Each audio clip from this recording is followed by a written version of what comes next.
Charlie Giroux is the CEO of Quantum Communications and a powerful conservative from my home state of Pennsylvania and an old friend.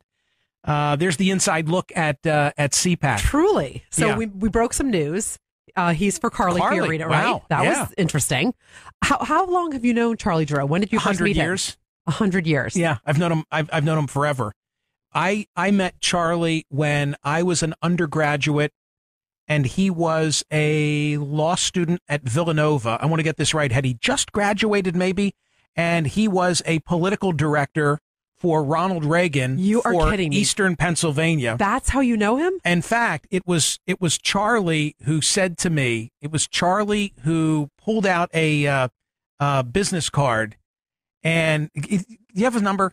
Call him Charlie's? back. Yeah, call him back. Okay, Austin, can you call Charlie back? Austin, call him back. Oh, it's Dan. I'll call him Dan, back. call him Dan, back. you're back. Yeah, so- Hi, Dan. Dan, get him back on the line because I want Oh, him boy. here for this story. Charles, I can't tell this story. I can't tell this story without you because TC just said to me, "How long have you known Charlie?" And I said, "Forever." And then I began telling a story, and it's not fair to tell it without you.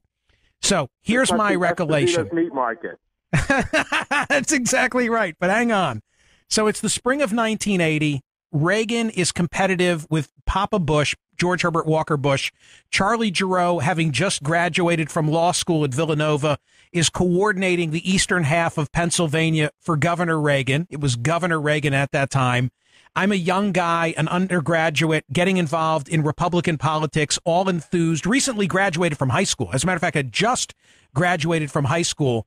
And Charlie Giroux is the coordinator for the Reagan campaign, and I befriend him, very gracious on Charlie's part because I was just a young punk. And Charlie pulls out his business card, TC, and I still have it. I still have the business card where Charlie writes on the back of it, Esposito's Meat Market. Charlie, what would it have been, 9th and Christian? 9th and Christian, still there, and anybody that's in the Philly area ought to stop by. There's the plug. So, and Charlie, I believe, says 1:50 in the afternoon. And he tells me that if I'm standing in Esposito's Meat Market tomorrow at 1:50, Ronald Reagan will walk in the door. I skipped school with my closest friend, Mike Stockel. The two of us rode the Reading line into Philadelphia. We were standing in Esposito's. There was a lot going on outside. Reagan was clearly a block away at I guess, 9th and Washington. And my buddy looked at me and he said, "Are you sure Reagan is coming in here?" And I looked down at Charlie's business card, which says, stand in Esposito's. And Charlie, just when I was starting to doubt you, I looked at the meat counter and they had spelled out in sausage, Reagan for president. And that's when I said to my buddy, "Stay put." And then in the door walks Reagan and Charlie and the Secret Service, and we are now in this tight private environment. Is that the picture? No. And we had a Pocket Instamatic camera with us, but we hadn't carried the flash attachment. And even though Governor Reagan graciously posed for photographs, they didn't come out, right?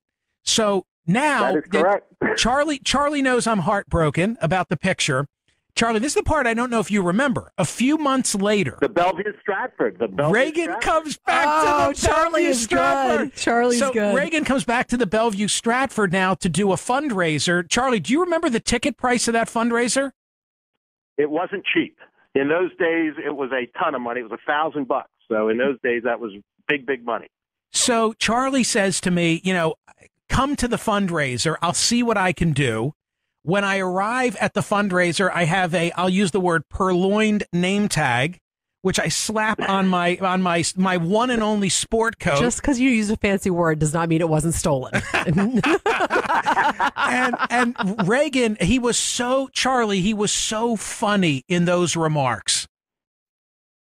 He always was, Michael. The thing is, the Ronald Reagan you saw on television was the Ronald Reagan you got in private and up and close and personal. The most warm, wonderful, great-humored guy you'd ever want to meet. When he stepped off the dais, this time I had the flash attachment. I got the picture. I still treasure it. I had hair. It's all good. And it's because of Charlie working both those environments for me. So there, I told it accurately, right, Charlie? You told it so well, Michael, and I got to tell you, you still have that business card. I still have a copy of the photo that was taken at the Bellevue Stratford because you were so proud of it. You gave me one, and I still have it. So there it is. All right, my friend. All right, well, now you can go back to CPAC and have some fun. Right, exactly. I'm looking at the schedule. Thank you so much, PC and Michael. It was a great story. I probably pulled you away from Joni Ernst. I'm not sure. But have a great day.